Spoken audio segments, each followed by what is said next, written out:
भारतीय मीडिया के प्रिय एंकरों, रिपोर्टरों, मालिकों और प्रोड्यूसरों, मैं जानता हूं कि यह वीडियो देखकर भी आपकी मानसिकता पर कोई असर नहीं पड़ेगा, परंतु आपकी घटिया, संवेदनहीन मानवीयता के हर मानदंड से बहुत नीचे और पैसों से प्रभावित निर्णय के कारण चल रही इस वृत्ति पर मैं चुप भी नहीं रह सकता। मैंने इसी व्यवसाय को अपने जीवन के लगभग 20 वर्ष दिए हैं और हर दिन इस व्यवसाय का हर अंग श्रीदेवी के बाथटब रूपी जल में स्वयं को डुबोकर अपनी हत्या का नग्न नृत्य करता दिखता है। एंकर सड़कों पर रिपोर्टिंग के लिए दौड़ाए जाते हैं। रिपोर्टर सड़कों की जगह लोगों के बेडरूम और आंचल में झांकने के लिए विवश कर दिया जाता है।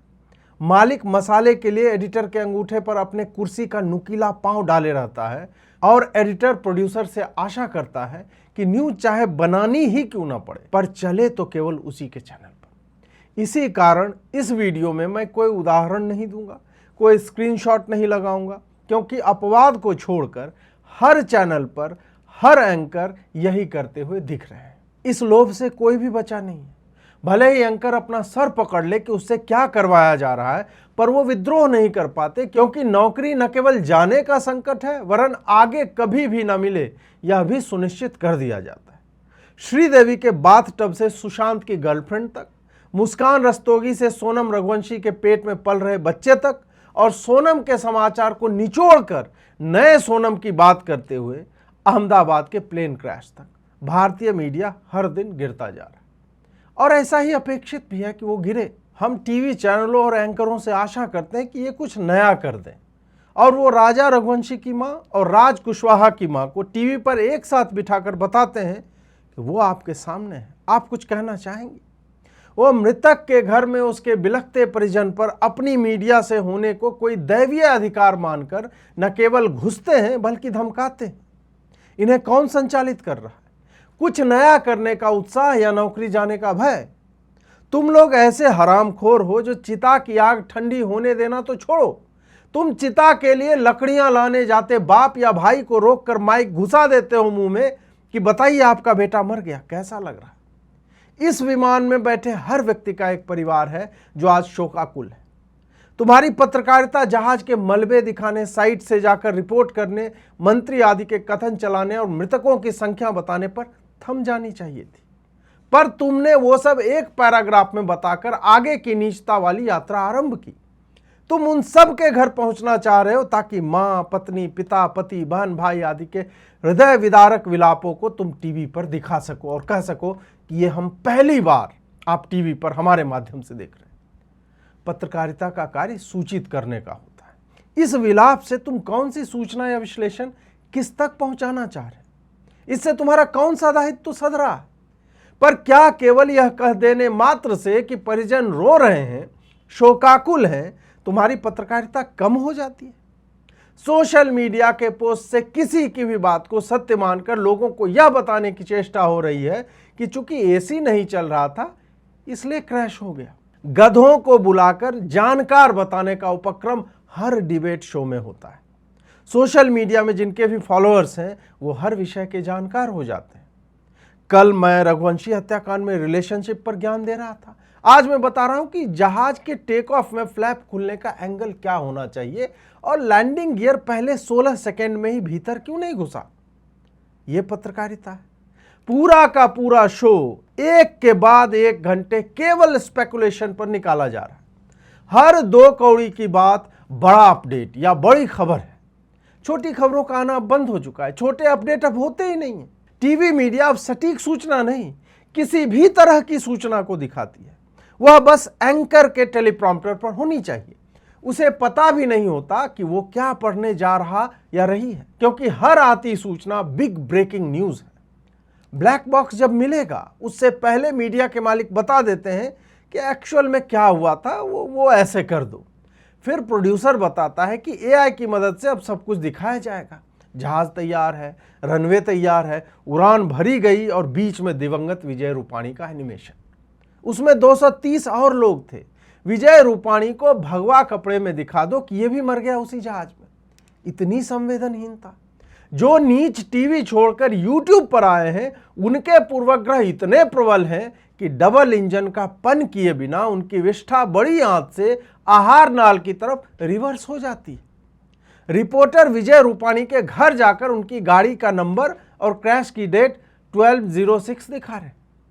ये कौतूहल है उनके लिए और उसकी शांति उसके घर में मीडियाई नग्नता के साथ की जा रही है। पत्रकारिता की पढ़ाई करने वालों को 5W और 1H की शिक्षा दी जाती है। Who, when, what, where, why और हाउ, यानी किसी भी समाचार में कौन, कब, क्या, कहां, क्यों और कैसे का सटीक उत्तर होना चाहिए। अभी दुर्दशा यह है कि कौन मरा, कौन सा विमान गिरा से अधिक ध्यान इस पर है कि कौन मरा उसके घर वालों के बेडरूम में घुसकर पूछा जाए कि उनको कैसा लग रहा है, उनसे अंतिम बातचीत कब हुई थी, क्या हुई थी, कोई वीडियो है तो हमें दिखाइए। दर्शकों, पहली बार हम मृतक का अंतिम मैसेज जो उन्होंने अपनी पत्नी को भेजा था टीवी पर दिखा रहे, केवल आपके लिए। बिलखती मां से पूछा जा रहा है कि अब उसके पुत्र के जाने के बाद कैसा लग रहा है, क्या इसमें वो सरकार से प्रश्न करना चाहेंगी टीवी चैनल के माध्यम से। क्या लगता है, बोइंग कंपनी का विमान उड़ना चाहिए? क्या एयर इंडिया की एसी बंद होने की बात आपकी बहू ने फोन पर बताई थी? व्हेन यानी कब हुआ। इसमें समय का एक एक सेकंड ऐसे नाप कर बताया जाता है जैसे एंकर ही को पायलट थे और क्लच और गियर बदलने का काम उन्हीं का था। हम बताएंगे कि आखिरी पलों में क्या हुआ होगा। जी हां, क्या हुआ नहीं, क्या हुआ होगा। व्हाट यानी घटना क्या थी। घटना कुछ भी हो सकती है। हम बताएंगे कि एक व्यक्ति का कटा हुआ सर अहमदाबाद की सड़क पर मिला है। जहाज क्रैश हो गया, जानकारी आ गई कि कितने लोग थे, पर सोनम रघुवंशी के समाचार की प्लानिंग में जहाज का क्रैश हो गया। तो अब दिन भर इस च्युइंगम को खींचना है कि एक बार फिर हम बता रहे हैं कि 1:33 पर उड़ान भरी गई और केवल 32 सेकंड में सब कुछ हो गया। आइए जानते हैं हमारे रिपोर्टर से जो मौजूद है यात्री नंबर 22C के घर के बाहर। बताइए कैसा माहौल है, सुनाई दे रहा है, कैसा माहौल है वहां। इसी तरह से वेयर में अहमदाबाद का वह हॉस्टल आ जाएगा और वाई में तो ये पूरी कहानी घर में बैठे रैंडम एक्सपर्ट से पूछ लेंगे कि फ्लैप नहीं खुला था, टायर बाहर ही थे, जिन्हें लैंडिंग गियर भी कहा जाता है आसान शब्दों में, और फला व्यक्ति बता रहे हैं कि जहाज में जब तेल इतना अधिक होता है तो आग लगने की संभावना बढ़ जाती। आइए जानते हैं हमारे संवाददाता से कि मृतक के परिजनों का क्या हाल है। हाउ बताने में हमारे एंकर पूरी कहानी मालिक और एडिटर द्वारा सुझाई AI से बना देते हैं। बड़ी स्क्रीन पर फोटो ले आए, ये देखिए एयरपोर्ट है, यहां से विमान उड़ता है, 2 पायलट हैं, अचानक से इतने बजकर इतने मिनट पर मेडे मेडे मेडे का कॉल आता है। इसमें विजय रूपाणी भी बैठे हुए हैं। क्या लगता है आपको ऐसे समय में पायलट के मन में क्या चल रहा होगा जब उसके हाथों में 242, जी हां 242 लोग उस जहाज पर सवार थे, तो क्या लगता होगा ऐसे समय में पायलट के मन में क्या चल रहा होगा जब उसके हाथों में 242 मासूम जानें होंगी। जरा पायलट के चेहरे पे फोकस कीजिए प्रोड्यूसर साहब। हम बता दें कि ये पायलट हमने AI की सहायता से बनाए, तो क्या चल रहा होगा इसके मन में।